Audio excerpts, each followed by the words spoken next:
রাজাপুরে চলাচলের পথ বন্ধ করে এক বৃদ্ধ নারীর পরিবারকে পরিকল্পিতভাবে অবরুদ্ধ করে রেখেছে প্রতিবেশী। ঘটনাটি ঝালকাঠি জেলার রাজাপুরের গালুয়া ইউনিয়নের দুর্গাপুর গ্রামের।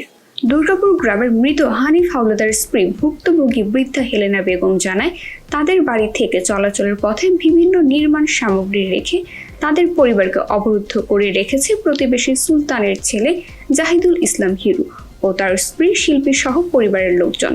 তারা তাদের ঘর নির্মাণের জন্য হেলেনা বেগমের দরজার সামনে রড, বালু ও ইট সহ বিভিন্ন সামগ্রী রেখে এবং বেড়া দিয়ে চলাচলের পথ বন্ধ করে রাখা তার পরিবারের শিশু ও বৃদ্ধ নারীর সহ সকল সদস্য অবরুদ্ধ হয়ে পড়েছে।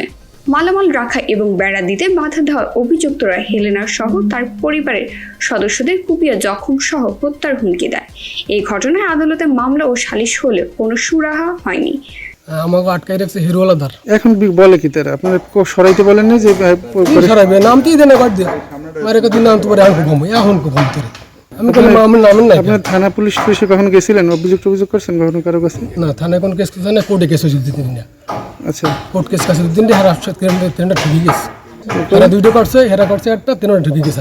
আমাকে লাগ পারে না। তারপরে সরাই না কেন? এখন বলে কি তারা এই যে মালামাল হেরবে না, হেরা হ্যাগো জায়গা। তার পরিবারের শিশু ও শিক্ষার্থী সহ বর্তমানে তার পরিবার পরিজন নিয়ে নিরাপত্তাহীনতায় ভুগছেন।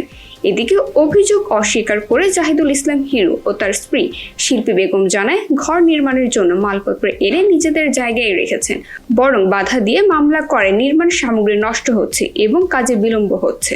রাজাপুর থানার ওসি ইসমাইল হোসেন জানান, লিখিত অভিযোগ দিলে তদন্ত সাপেক্ষে আইনগত ব্যবস্থা নেওয়া হবে।